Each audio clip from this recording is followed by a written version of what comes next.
brother Jaime laid in front of him, blood seeping from the wound on his neck. Tyrion heard murmurs from the other lords around him. "Kingslayer," one lord said. "Queenslayer," another replied. "He saved you," Tyrion said under his breath. "You fools! Are you too blind to see?" Jon's men had apprehended soldiers who knew about Cersei's wildfire plans to destroy the city. Jon told him of the plot, and how he came into the throne room for Jaime's last moments. Standing up to turn to them, Tyrion continued, "She was going to see this city turn to ash. He saved them all, their worthless lives. He saved them again." Tyrion didn't think the conversation by the walls of King's Landing with his brother would be his last. He didn't know what he thought. That Cersei would open the gates? That no one else would die? Sweet delusions. It had been Tyrion's idea to send Jaime. If there was one person Cersei would listen to, it was their brother. And now there was a hole ripped out of him as he stared at his brother's lifeless body. Tyrion pulled the hand of the Queen badge off his doublet and stared at it. Sansa noticed. She knelt down and gripped his shoulder. "We have this city because of you. I just sent my own brother to his death." What hand would do that? He just saved millions of lives. He knew what was going to happen. Tyrion nodded. He had questioned himself as the hand ever since the badge was placed on him. Was this really his purpose? Was he the smartest one in the room? He was nothing like his father. Doubt started to seep into him. At every turn his plans were failing. To a point when the long night came, Tyrion was barely listened to in the preparations. The Dothraki and Unsullied were arrogant, choosing to meet the dead in the field instead of hiding behind the walls of Winterfell. "The Unsullied do not fear death, and do not fear the dead," an Unsullied soldier said. They were not prepared for the onslaught that the dead had brought that night. As servants began to pick his limp brother's body up, Tyrion heard a commotion outside. "What's going on?" Jon Snow stepped forward. Screams and shouts were heard outside in the city walls, then a loud, thunderous boom and screams of death. Tyrion looked at Jon, and they both ran outside, followed by Davos and Grey Worm. As the group left the doors of the Red Keep, Tyrion smelled burning flesh in the air. Black greenish smoke filled the air above Flea Bottom. The city was aflame. Through it all, a black shadow figure shot out into the open sky above. Drogon took to the sky. "Was Daenerys on him?" Grey Worm asked, wincing at the dragon flying away. "I couldn't see," Tyrion replied. "Never mind her," Davos said, moving towards the flames. Tyrion spotted Bronn. "You're not thinking of going there, are you?" Tyrion pushed Bronn in his direction. "Sir, I took you for a night." The group started to move towards Flea Bottom, with Bronn reluctantly following. When the group and other soldiers arrived at Flea Bottom, blood-curdling screams of women and children filled the air. Drogon's destruction was unimaginable. The fire was fierce. Heat hit Tyrion's face, taking him back to the night he used wildfire on Stannis' army. People were running, trying to clear as much rubble as they could. Screams of people trapped under buildings, arms reaching out of the piles of stones. Tyrion struggled to walk on the rubble, bricks and stones twisting under his feet. He moved as fast as he could, trying to help as his strength allowed. Bronn moved quicker, working with soldiers to heave up large pillars that were trapping civilians. Davos began to help coordinate the rescue. Tyrion felt helpless. Unable to use his strength, he moved through Flea Bottom, helping anyone struggling to walk to safety. A young woman was lifted from under a building. She was screaming and sobbing as soldiers lifted her out. The men continued to help someone else out behind her. Tyrion spotted her. Seeing her reach her arms out in front of her, almost tripping on the stones around her. "There you go." Tyrion had reached her, holding her arm. He looked up, seeing a black burn mark across her eyes. She was blind. The skin had begun to peel. It made Tyrion sick. He walked her to a clearing and to maesters who were tending to the wounded. As he sat her down, in the distance Tyrion spotted something, a flash of something he had hoped not to see. He began to move towards it. His breath started to become heavy as his chest started to tighten. "Am I dreaming?" he thought. "Are the flames playing tricks?" Then someone passed him, and he saw it again. long silver hair creeping from some rubble. Tyrion's heart sank.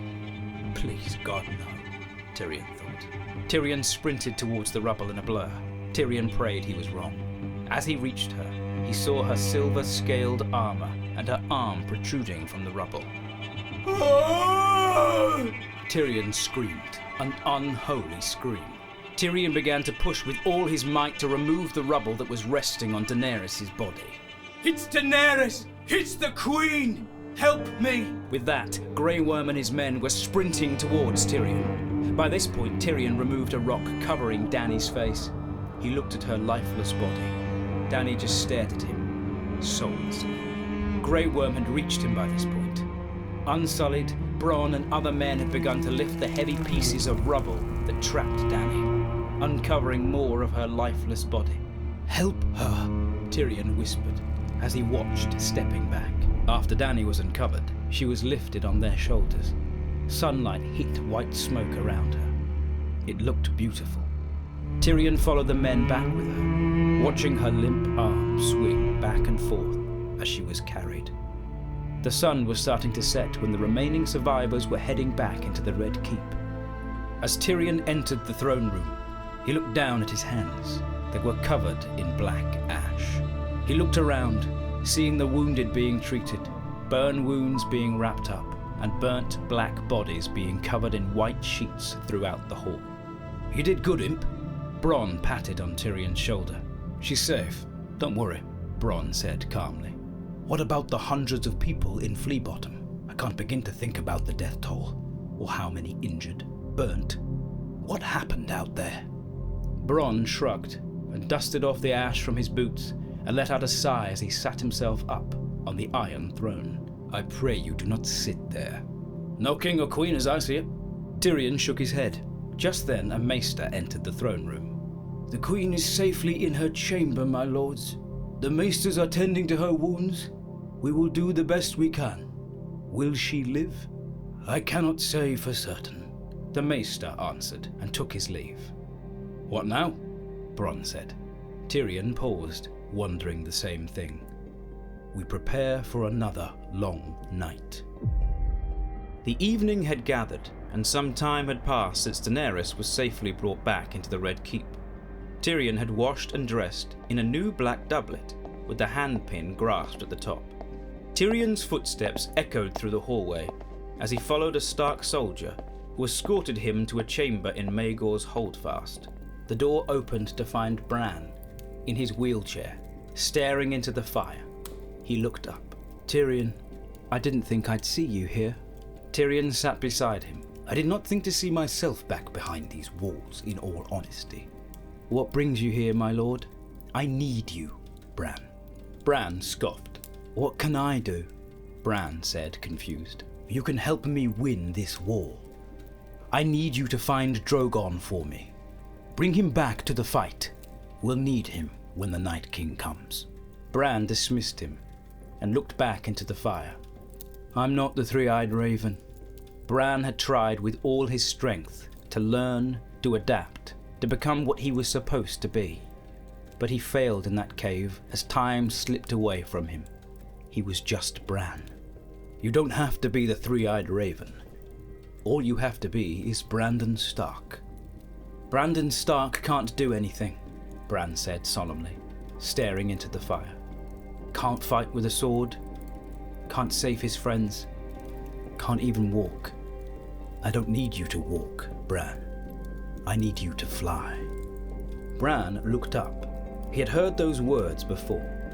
They ringed around in his head. "I'll try." "Thank you," Tyrion said, and bid him farewell. Tyrion made his way back to the throne room, where debates were beginning to boil.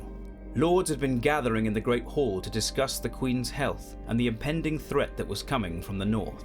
It should have been one great council, a council to end the Night King and his army, but it was just a bunch of men complaining, and Sansa Stark standing silently in disgust. Tyrion stood in the shadows listening, scratching at the scar on his nose. "Where is the Queen? Where is Daenerys?" "The Queen's health has improved. She needs rest, though. We cannot allow anyone to visit her at this point. The others take us all. Where is her dragon? We are hopeless without it. Why take this city if we can't defend it?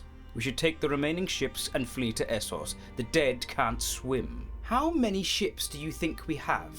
What about the other 500,000 people who live in this city? These are grave times, my lady, the Lord smiled. Sansa gave him an angry stare. My lords. They all turned to Tyrion. Sansa's right. If we leave now, millions will die.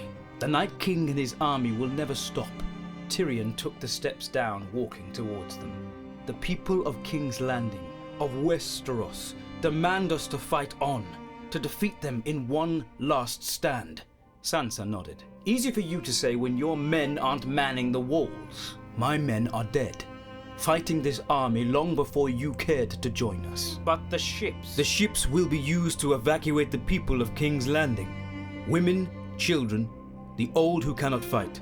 They will be safely sent away from the coming war. War? This isn't a war. This is an annihilation. The lords began to chatter in agreement, talking over each other, saying how all hope is lost. He's right. We are dead men. How are we to defend against them? Evacuation is our only hope. We should be on those ships. Have you no balls, man? The shouts built and built. Then Tyrion cut through the noise. I will lead the defences. I will lead the defences. Everyone stopped their bickering and looked to Tyrion. The lords looked at Tyrion in amusement and confusion. You? What do you know about warfare? The lord snickered under his breath. Tyrion stared back. Little, but I know this city. I've defended it before, and I can do it again. The wildfire that Cersei had placed around the city needs to be retrieved. The City Watch will lead this. They know this city more than we do. They need to be brought to the walls, ready for use. The captain of the City Watch gave a small nod. The Unsullied will man the walls. Carpenters from the city will help to rebuild the gates of the gods and help build new catapults and scorpions. The Dothraki will be placed inside at each main gate and lead the van.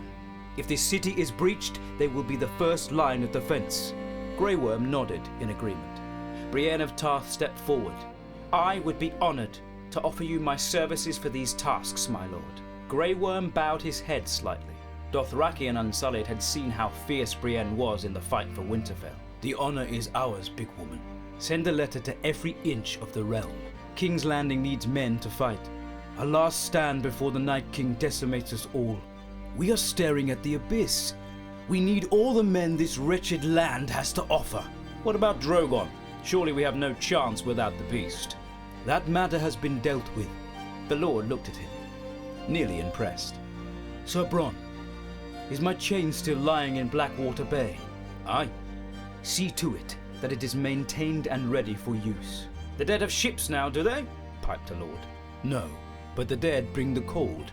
Do you know what happens when water gets cold, sir? It freezes. The lord hanged his head in embarrassment. It'll be done, Bronn replied.